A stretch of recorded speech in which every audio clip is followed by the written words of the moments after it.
Pada kesempatan kali ini, kami akan mengajak kamu untuk belajar implementasi sistem Cortex dalam administrasi perpajakan di Indonesia.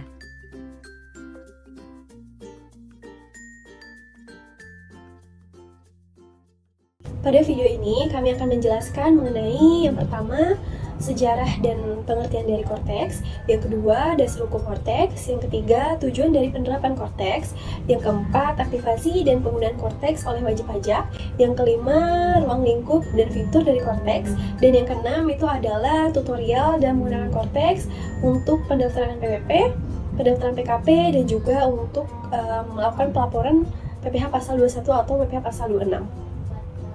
Yang pertama akan membahas mengenai latar belakang dari Cortex. Di Indonesia, sebelum diterapkannya Cortex, Direktorat Jenderal Pajak atau DJP menggunakan berbagai aplikasi perpajakan yang berdiri sendiri seperti ESPT, e-faktur, e-billing, dan juga e-filing.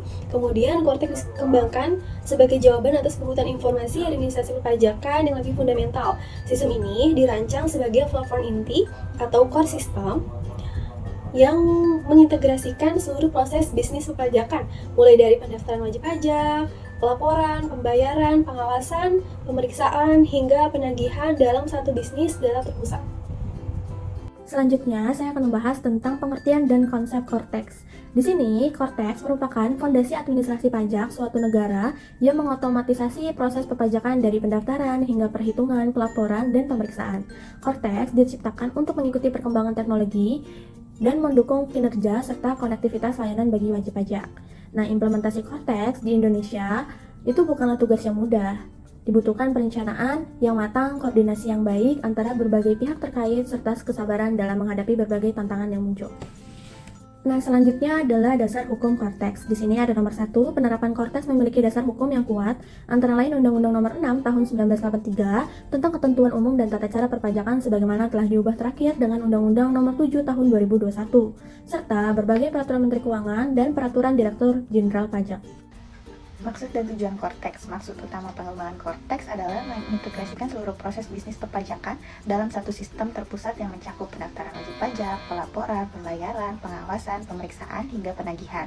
Dengan sistem yang terintegrasi, Direktorat Jenderal Pajak memiliki basis data yang konsisten dan real-time, sehingga kualitas pengelolaan administrasi perpajakan dapat ditingkatkan secara signifikan. Tujuan Cortex sendiri yaitu meningkatkan efektivitas dan efisiensi administrasi perpajakan, meningkatkan kepatuhan wajib pajak, memperkuat pengawasan dan manajemen risiko pajak, meningkatkan transparansi dan akuntabilitas, serta mengoptimalkan penerimaan negara. Fungsi dan kemampuan Cortex. Yang pertama, pengelolaan data wajib pajak terpadu. Cortex mampu menghimpun, menyimpan, dan mengelola data wajib pajak secara terpusat, meliputi identitas, aktivitas ekonomi, riwayat pelaporan, pembayaran pajak, hingga hubungan pihak terkait. Yang kedua, fasilitas pendaftaran dan pemutahiran data melalui Cortex, yaitu proses pendaftaran wajib pajak, aktivasi NPWP atau NIK, serta pemutahiran data administrasi dapat dilakukan secara elektronik dan berkelanjutan. Yang ketiga, pelaporan pajak secara elektronik dan terintegrasi Cortex memungkinkan penyusunan dan penyampaian surat pemberitahuan atau SPT untuk berbagai jenis pajak dalam satu sistem. Ruang lingkup dan fitur Cortex. Pertama, Cortex memfasilitasi pendaftaran NPWP serta permohonan pengukuhan pengusaha kena pajak secara daring. Yang kedua, Cortex mendukung pengelolaan PPh pasal 21 yang meliputi perhitungan, pemotongan, penyetoran, dan pelaporan pajak atas penghasilan karyawan. Yang ketiga, Cortex juga mengakomodasi pelaporan PPh unifikasi yang terdiri atas PPh pasal 4 ayat 2, pasal 22, pasal 23, pasal 24, pasal 25, dan pasal 26. Aktivasi dan penggunaan Cortex oleh wajib pajak. 1. Registrasi akun wajib pajak. Wajib pajak melakukan pendaftaran akun melalui sistem Cortex dengan menggunakan NPWP atau NIK untuk wajib pajak orang pribadi yang telah terintegrasi dengan sistem kependudukan. Yang kedua, aktivasi akun. Aktivasi dilakukan melalui verifikasi data dan pengiriman kode OTP one time password yang dikirimkan ke email atau nomor telepon terdaftar. Yang ketiga, login ke sistem Cortex. Setelah akun aktif, wajib pajak dapat masuk ke sistem Cortex menggunakan user ID dan password. Selanjutnya, aktivasi penggunaan Cortex oleh wajib pajak. Yang keempat, pelaksanaan pelaporan pajak. Cortex memungkinkan wajib pajak menyusun dan menyampaikan SPT masa maupun tahunan secara elektronik dalam satu sistem. Yang kelima, pembayaran pajak terintegrasi setelah pelaporan. Wajib pajak dapat melakukan pembayaran pajak melalui kode billing yang dihasilkan secara otomatis oleh Cortex. Yang keenam, pemantauan kepatuhan dan riwayat pajak melalui dashboard Cortex. Wajib pajak dapat memantau status kewajiban perpajakan termasuk pajak terutang, pelunasan, sanksi administrasi, serta riwayat laporan dan pembayaran. Selanjutnya, dampak terhadap kepatuhan pajak. Dari perspektif teori kepatuhan pajak, aktivasi dan penggunaan Cortex memberikan kemudahan, kepastian, dan transparansi yang mendorong kepatuhan sukarela. Integrasi sistem mengurangi biaya kepatuhan atau compliance clause dan memperkecil peluang kesalahan maupun penghindaran pajak. Selanjutnya akan dijelaskan mengenai tutorial dalam membuat NPWP pribadi di Cortex. Langkah pertama yaitu mengunjungi website Cortex, yaitu cortex.pajak.go.id. Kemudian ketika sudah masuk pada halamannya, maka pilih daftar di sini untuk melakukan pendaftaran NPWP, dan jika ingin melakukan aktivasi, maka dipilihnya aktivasi akun wajib pajak. Kemudian akan masuk ke halaman persiapan registrasi wajib pajak. Pada halaman ini silakan pilih jenis wajib pajak yang ingin didaftarkan. Di sini tersedia ada persoalangan, instansi pemerintah, badan, dan juga pemungut, PPN, PMSE, luar negeri. Karena kita akan membuat NPWP pribadi, maka kita akan pilih perseorangan. Kemudian akan masuk ke halaman ketiga, yaitu muncul pertanyaan apakah wajib pajak sudah terdaftar dengan nomor induk kependudukan atau NIK.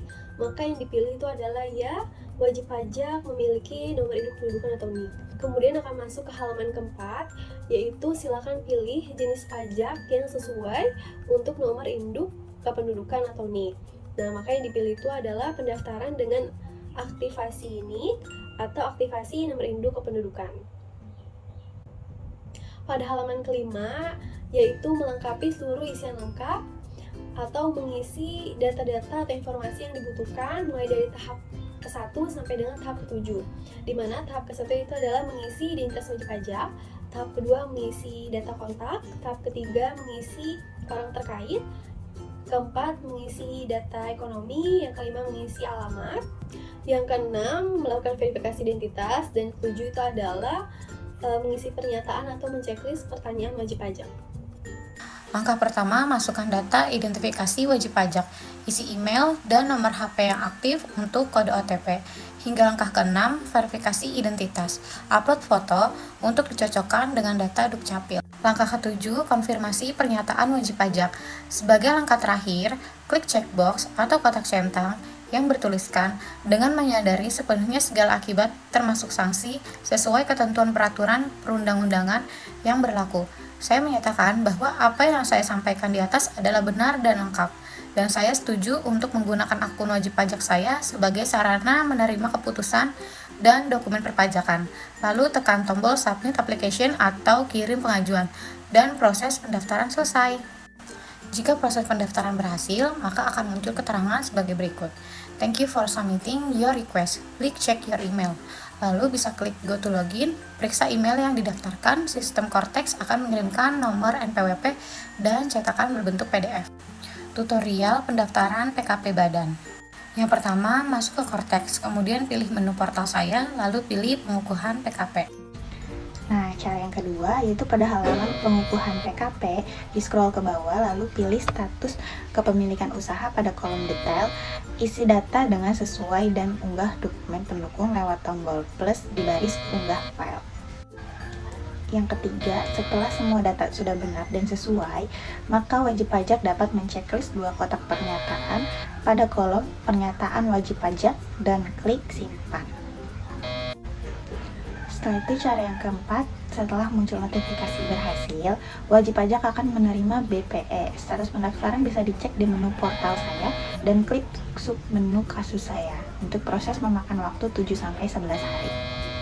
Tutorial membuat bukti potong di Cortex. Langkah pertama yaitu login pada website Cortex. Langkah kedua, pilih menu e-book pot, kemudian akan muncul submenu sebagai berikut, di mana ada BPPU yaitu bukti potong pajak signifikasi, ada BPNR yaitu bukti potong non-residen, penyetoran sendiri, pemotongan secara digunggung, BP21 yaitu bukti pemotongan final dan tidak final selain pegawai tetap, ada BP26 yaitu bukti pemotongan PPh pasal 26 bagi wajib pajak luar negeri, ada BPA 1, yaitu bukti pemotongan A1 masa pajak terakhir di Desember untuk pegawai swasta. Ada BPA 2, yaitu bukti pemotongan A2 masa pajak terakhir di Desember untuk PNS, TNI, atau Polri.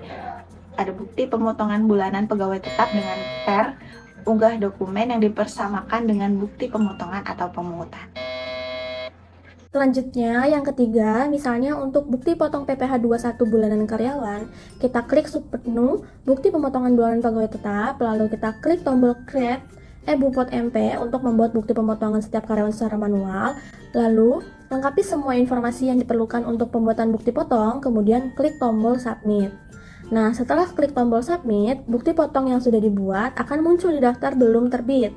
Untuk menerbitkannya, bukti potong yang sudah dibuat tadi, klik pada kotak yang tersedia sampai muncul tanda centang, lalu klik tombol terbitkan. Nah, jika berhasil, maka bukti potong yang telah dibuat tadi akan muncul di daftar telah terbit. Nah, selain dengan pengisian manual satu persatu, karyawan seperti di atas, kita juga bisa menggunakan cara unggah data Bupot karyawan, dan cara ini lebih efisien untuk pembuatan bukti potong massal.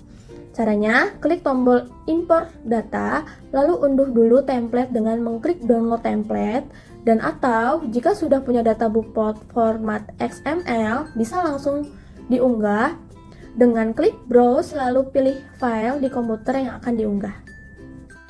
Selanjutnya kita akan masuk ke tutorial lapor SPT masa PPh 21 atau 26 di Cortex.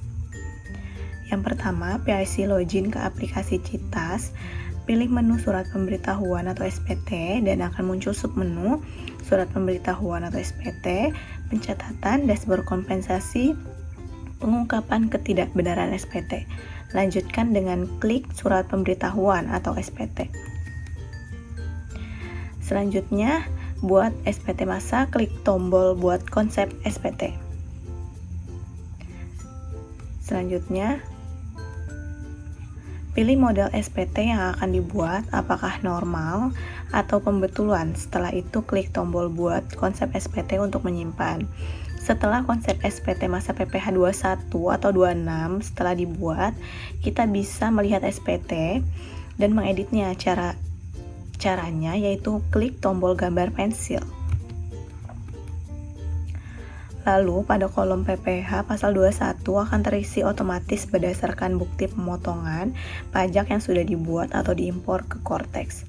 Setelah itu, lanjutkan dengan klik tombol bayar dan lapor. Pembayaran bisa dilakukan dengan menggunakan saldo, deposit, atau kode billing. Jika sudah, kita bisa melihat dan mengunduh file PDF di bagian SPT dilaporkan.